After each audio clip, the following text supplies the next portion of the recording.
तालुका आमच्या तालुक्यात काही रोजगार नाही, त्यामुळे आमची पोरं एवढं पण शिकून तरी पण बाहेर कामाला जातात नाही का. त्यामुळे आत्ताचे आमदार झाले पाहिजे देवराम लांडे, त्यांनी काहीतरी काय केलं तर बरं. राजकीय परिस्थिती काय आहे इथं?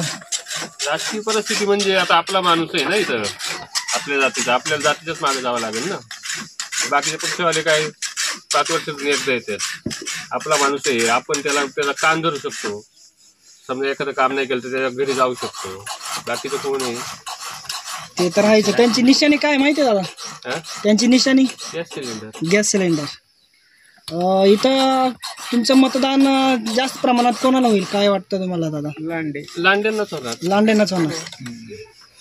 लांडे साहेबांनाच पसंती का बरं दादा? काय कारण आहे ते? आता माग आम्ही त्यांना आजपर्यंत त्यांनाच मतदान करीत आलोय ना. मग तुम्ही आता रस्त्याने हिंडते झालं, बोकांचा रस्ता चांगला मिळाला, आपल्याला हे केलं ना. मग तिने काय ना नाराज व्हायचं, आपल्याला दिला ना काय फरक पडणार? ते तर आहे. एवढ्या वर्षी त्यांनी सत्ता भोगली का नाही? रस्ता कसा काय कसा काय पाहिलं ना, गाव बघितलं. मग आता ही अशी परिस्थिती अशामुळे त्यांच्या मागे कवर जायचं बुवा. मग दिले ना ते आपलंच येत ना, आपण कुठे म्हणतो का नाही सगळे, पण आपण त्याला मदत करीत आलो ना आजपर्यंत. 50 वर्ष आपण त्यांना सत्य ठेवलं होतं ना, मग एकदा त्यांनी पण विचार करायला पाहिजे होता ना आपला. दादा इथं तुमच्या गावात शेजारी पाणी येतंय धरणाचं, उन्हाळ्यामध्ये पाण्याची काय सोय तुमची? उन्हाळ्यामध्ये पाणी असतं का? ते हे हापसा आहे त्याचंच पाणी आहे, दुसरं पाणी. धरणाचं पाणी नाही भेटत का? नाही, धरणाचं पाणी आम्हाला काय भेटते? आपल्याला काय फायदा आहे त्याचा? खालच्या पूर्व भागातल्या लोकांसाठी त्याचा फायदा आहे, आपल्याला काहीच फायदा नाही. लाईटीचा प्रश्न असेल, लाईट असते का तुमच्याकडं? लाईटीचा आहे, लाईट असते तसं, लाईटीचा एवढा काही मोठा इश्यू नाहीये. पण आता या तारा जुनाट झाल्या, जरा ओढून दुरुस्त करायला पाहिजे. ते करतील आता आमदार झाले नाही का. आपण दुखणं मांडणार होते ना त्याच्यापेक्षा. मागे जे आमदार होते त्यांच्या काळामध्ये कुठलीच कामं झाली नाही, तुम्ही त्यांनी लक्ष पण दिलं नाही असं म्हणायचे? नाही, त्यांनी कामं केली पण आमच्या कोल्हेवाडीत नाही केली. तिकडच्या कोल्हेवाडीत आपण कुठं नाही म्हणतो, केली ती केलीच ना. कामं केलीच त्यांनी. खोटं बोलून काय करायचं आता?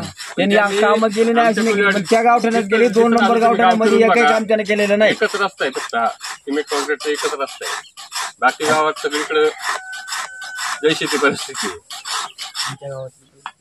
दादा जुन्नर तालुक्यामध्ये रोजगाराच्या संधी नाहीत, एखादं मोठं काम करायला पाहिजे होतं असं तुम्हाला वाटतंय का? रोजगाराच्या संधीच नाहीत तालुक्यामध्ये. व्हायला पाहिजे एखादा काहीतरी कारखाना, MIDC काढायला पाहिजे किंवा छोट्या म्हणजे जे करून असे पोरे करून त्यांना कामं मिळतील.